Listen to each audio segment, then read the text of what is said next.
Welcome to CityWise. I'm your host, Tiana Stevens. CityWise is produced by the City of Rochester to shine a spotlight on city living at its best. Well, if you're a college-bound high school senior, Mayor Lovely Warren, the Rochester College Access Network, and many other community partners are working together to help you get cash for college.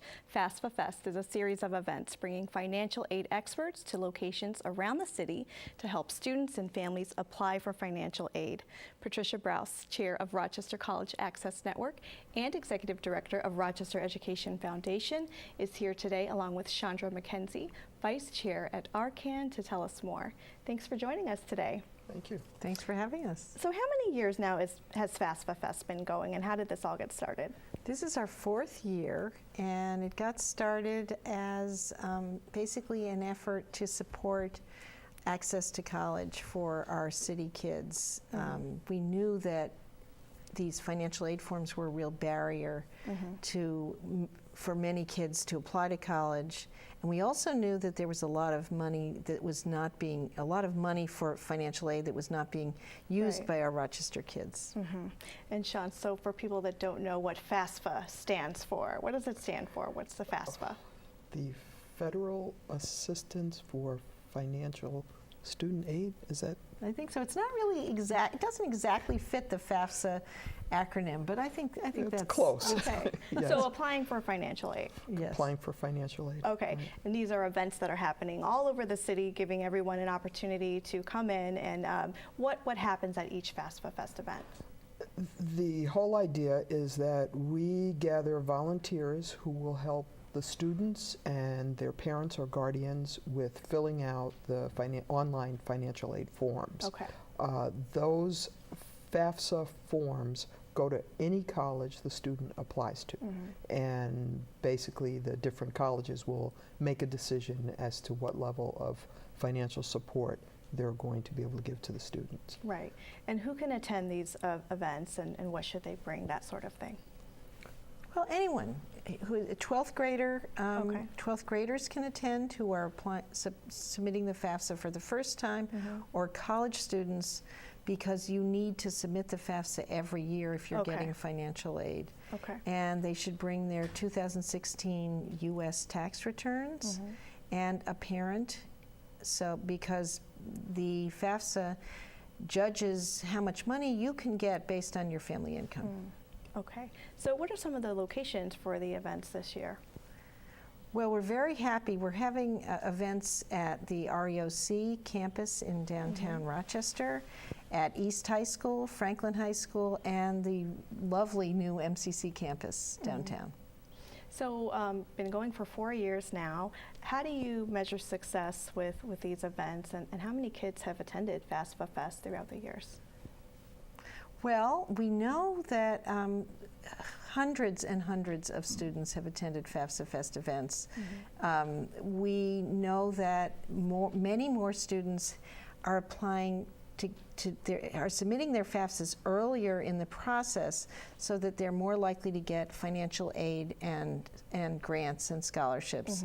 What colleges tell us is that there is a limited amount of financial aid, so students really would be best to submit that FAFSA early, and our events start in early November, so we know that there are opportunities to do that. Okay, and this is a change from filing FAFSA in years past, right? The applications have opened earlier this year. Is that right? Yes, this is the first time that students are actually able to file even earlier than they have in the past. So we've moved our FAFSA events to start even earlier. Okay. We have students now who are going to be able to do the early admissions possibilities and to get their financial aid spoken for before January. Get that out of the way. Yeah. Sure. What are some of the frequently asked questions that students and families have about financial aid?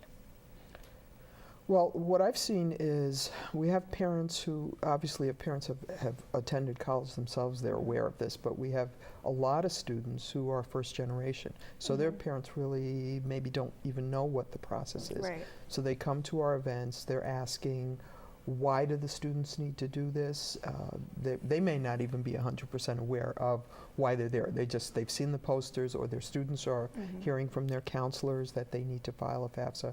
So the parents are coming to us with the students, and they're getting an opportunity to learn about some of the colleges, because we do have representation and we have information that we distribute for some of the colleges students may want to go to, as well as, you know, getting a chance to sit down with one of the volunteers, go through the step-by-step process of the forms, and, you know, getting their information input. Now, some people are coming with their tax information and they're able to get the whole form filled out, and some people are coming and they don't have everything done or everything with them.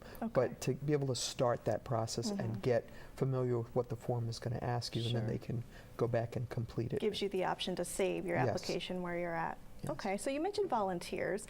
Who are some of these volunteers that parents and students will be meeting with at FAFSA Fest events? Well, we have a number of volunteers from our local colleges and universities, which is great because they're real experts in filling out this form. We also train some volunteers, and we do that about once a year. But we also have volunteers who are general helpers. They help us register students, and they help us with the food and things like that. We have gotten volunteers from all different professions, all walks of life, and the volunteers make a huge difference, because I think one thing about this FAFSA form, if you can imagine a government form being nosy, it's nosy. It's a nosy form. It asks you about who do your parents, you know, are they married, are they not married, who do they live with? And we want to really assure people this is not us being nosy. Right. This is what the government asks, because they want to know how much money you need to get to college. So it's nice. We really try to make these events really friendly and professional, and we want to assure people that although they're providing this information, that's as far as it goes. It just goes into the form. And lots of community sponsors, partners have joined on over the years. You have over a dozen sponsors. Tell us about who those partners are. Well, one of the partners is the Monroe Community College Foundation, and they're offering 2 $500 scholarships to the MCC bookstore to the students who go to our FAFSA Fest. Each event are eligible to compete for that through a lottery. We have the ESL Charitable Foundation, the Community Foundation, Conserve, Paychecks, Oppenheimer Funds. So we're very, very pleased to get the support. And then there are others as well, which I'm sure I've left out. But I think what's really exciting is everyone sort of shares a vision of providing our Rochester students with the potential to go, not only to go to college, but to go to the right college, and to have just the maximum level of support we can help them get. And speaking of support, how do you accommodate students that speak other languages or have issues with accessibility? How do you get them to FAFSA Fest? We do have volunteers who are Spanish speaking, and so we try to accommodate in that way. We also have had folks who can sign.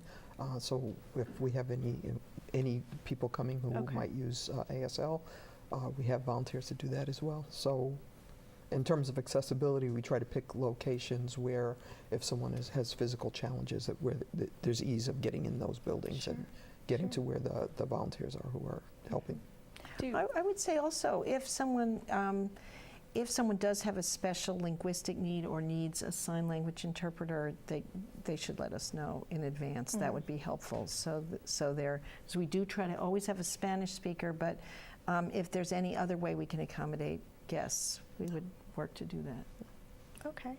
How are you getting the word out for FAFSA Fest, along with interviews like CityWise? How do you let people know? Well, that's certainly the biggest challenge, is letting people know. I mean, we're certainly appealing to students who go to the city schools, who are in charter schools in the city, whatever, but we have had students come from suburban schools as well. Okay. We work with counselors in the city schools as best we can, certainly through the College Access Network. Many of the people who are on RCAN are working in schools or working at nearby colleges.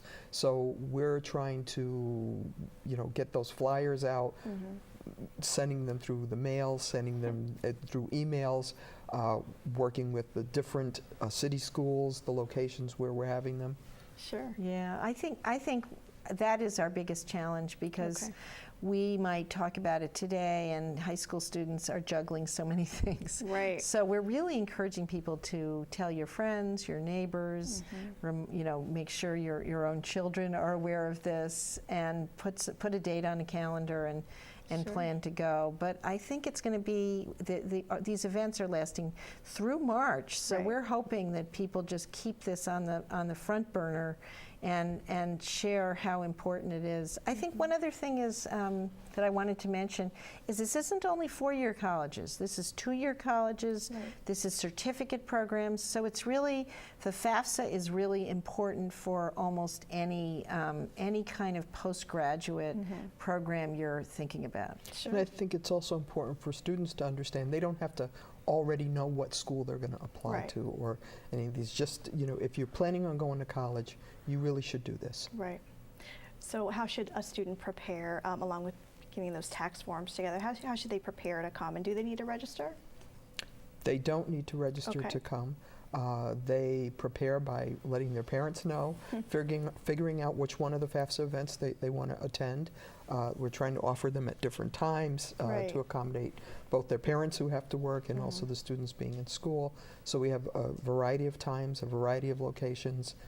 Bring those tax papers and just come. And food and refreshments and some prizes that you mentioned, that's all available? Exactly. Okay, so final question, why is this so important for Rochester? Why keep doing this every year?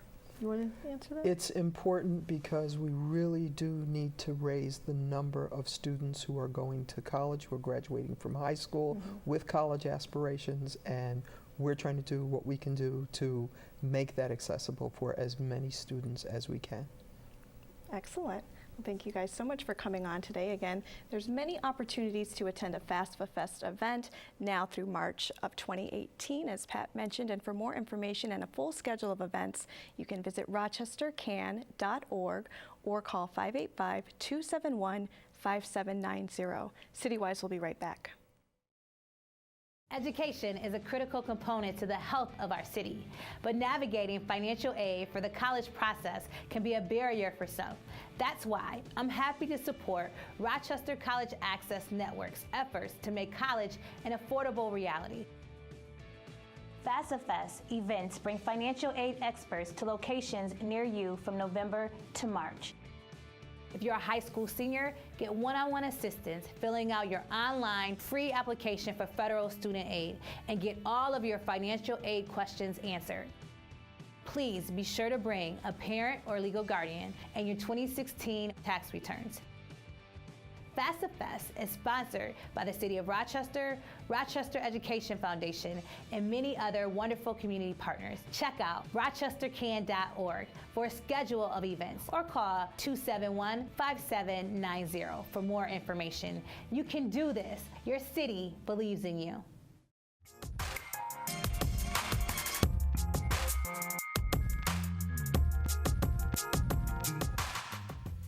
Well, after recent natural disasters devastated Puerto Rico and Mexico, Rochester residents have been stepping up in a big way to support these areas, and that includes some of our smallest citizens. Henry Padrón-Morales and Melissa Quintana, kindergarten teachers at James P.B. Duffy School Number 12, are planning a special fundraising event involving the whole school and students like Brennen Q. Sierra, who's here today to tell us more. Thanks for coming on today. Thanks. Thanks for having me. So, Mr. Padrón and Ms. Quintana, you guys are both HOLA teachers at School 12. What does that mean?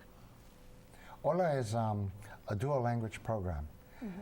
By that I mean that children begin in kindergarten and the classes are configured in such a way that half the students are native English speakers, half are native Spanish speakers. And then they follow a trajectory up to 8th grade now, the way the school is configured. And Brennan, you're in the HOLA program. What do you like best about HOLA?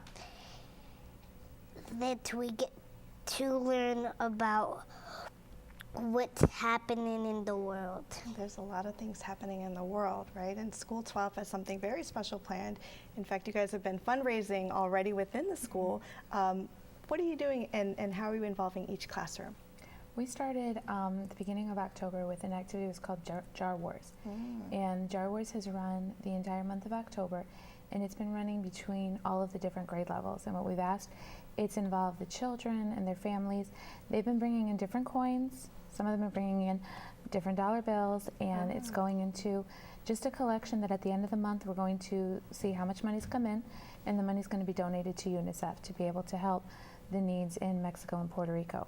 So it's been a friendly competition so far between the grades. Brennen, who's winning the competition right now for Jar Wars? Kindergarten. Oh my goodness. Where's a good place to find change around the house? Where do you get the pennies and the quarters and the dollars? A place where we save money so that whoever needs the money, we send it. And you bring it into school. Yes. How does that make you feel knowing that you're helping other people? Happy, and it makes me feel like we're helping, nervous, and I'm very excited. Good, you're doing a great job. So tell us about the School 12 community and why is this so important for the School 12 family? Well, at School 12, we have within that population, which is the Spanish side of the HOLA program, children from Mexico. We have children from the Caribbean, Puerto Rico, Cuba, the Dominican Republic. But other than that, we have students that are Haitians, Nepalese, Pakistanis, Iraqis. So it's a global population in that building. And as such, that's what makes up the student body. And tell us about you, Brennen. Where are you from? Where were you born? La Ciudad de Puebla. And where is that? It is in Mexico. So it feels good to be helping the place that you were born in, I'm sure. Yes. What do the other kids say about how they feel when they're helping out too? They say that it's very fun and it's kind of like it's pretty much excited. It feels good and it is exciting. So what exactly is planned with this money that you're raising, and what else is School 12 doing? Like I said, we decided with the financial money that is coming, the financial side, that's going to be going to UNICEF. Okay. And the Jar Wars, at this point, as of last week, we had raised close to $2,000. Wow. We are going to see as of next week where we're at. And then a second fundraising activity that's begun has been recycling cans and bottles. One of our teachers has made a connection with an owner. All of the proceeds that come in from those recycled bottles and cans is also going to be donated towards UNICEF. And then on November 11th, we have a final fundraiser. We're going to have musicians coming in. We have some groups coming in to do demonstrations, selling food and doing raffles, and all of that combined. It's going to be put towards helping. And who do you hope comes out to this event? Well, the families of the student body in particular, but also the neighborhood, the community around us. We have events that have occurred in the past where that community is very supportive and very much involved in the activities that we've presented. So we're looking forward to a strong turnout on both sides. Right, and you've been involved with other local relief efforts. I know you took some students to the city's Rock Relief event downtown. How was that? It was very exciting to be there for that particular reason. I was asked to write a poem. I recited the poem, which led to another event. And people were lots of energy, quality, not quantity, as I saw.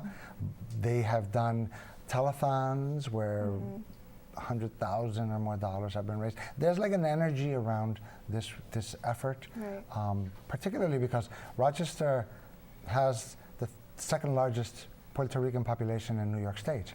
Outside of the metropolitan boroughs, we are next. So there's a significant population here that's been affected and is working towards the relief effort as well. Ms. Quintana, how do you talk to little kids about what's going on in the world? It can be a lot to process. It can be, and what's interesting though is the whole issue of the fundraising actually came about in part because the children brought it to me in one way. Obviously on my side, I have family that lives in Puerto Rico, so when Hurricane Maria was occurring in September, There was a lot of concern on my end because I didn't know how my family was. And as Mr. Padrón said, we have a lot of students with family there. You also have a lot of staff. So there was a concern on the adult side. But it was my students whose families were there, they started to bring up the conversation.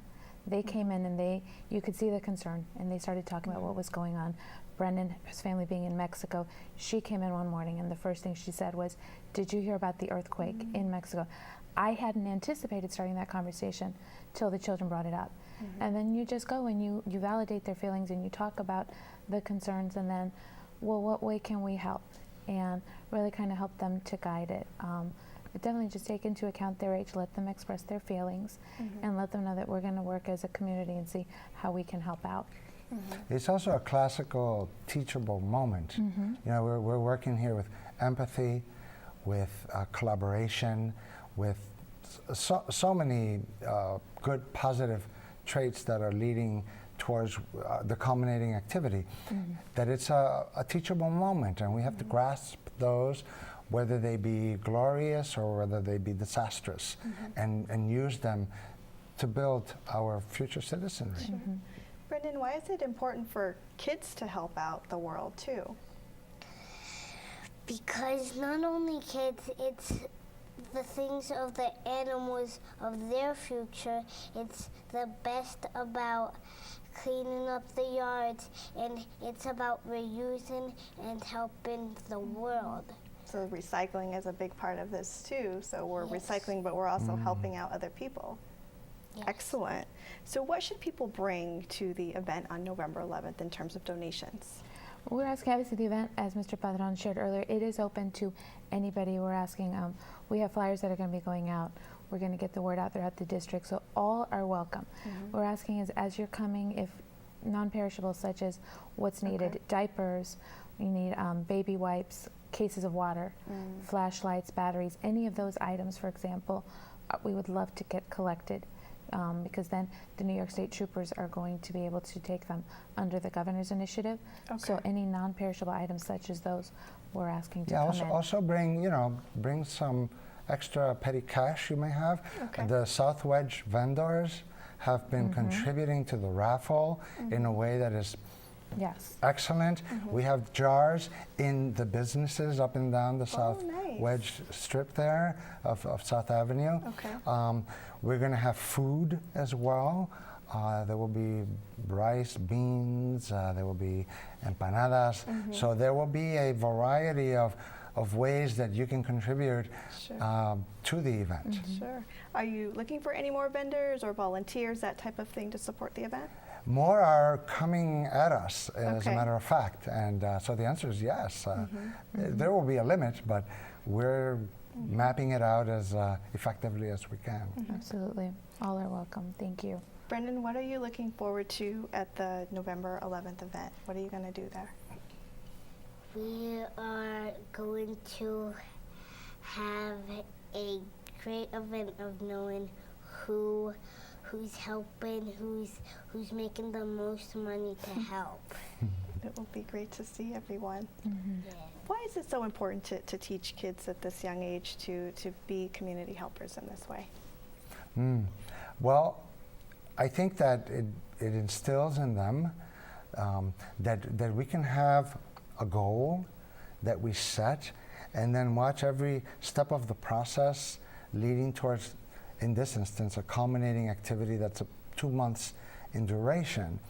I think that it builds perseverance, it builds cooperation, the empathy, the collaboration, the connection to a community, and I can go on quite a bit about all the positives about this. Right. No, there's been a definite, it really has been beautiful to see in the building. We're teaching the children, like Mr. Padrón said, there have been many teachable moments that we've been able to share with the children. There's also been a lot that the children have shown us. There is compassion that the children have that has just shown so brightly, and it's been across the grade levels. Like Brennen shared, there is the prize of the pizza party, but we've had so many children who have gone into their own piggy banks, and they're bringing them in, and they are finding change wherever, and they want to help because they see that when you look at the big picture, and when you look at what we have, and when they see the pictures, and we've talked about what's happened in these other countries, they realize how much they do have. and it's flowing out of them. They really want to help. Yeah, there are many great stories Yeah. that can be told and will be told as a result of this Absolutely. collaboration that we have going. Thank you guys so much for coming on today. Brennen, gracias. And again, the School number 12 community fundraising event supporting Mexico and Puerto Rico takes place from 1 to 5 p.m. on Saturday, November 11th at 999 South Avenue. For more information, you can call 585-461-3280. Thanks for joining us on this edition of CityWise. I'm Tiana Stevens, and we'll see you next week.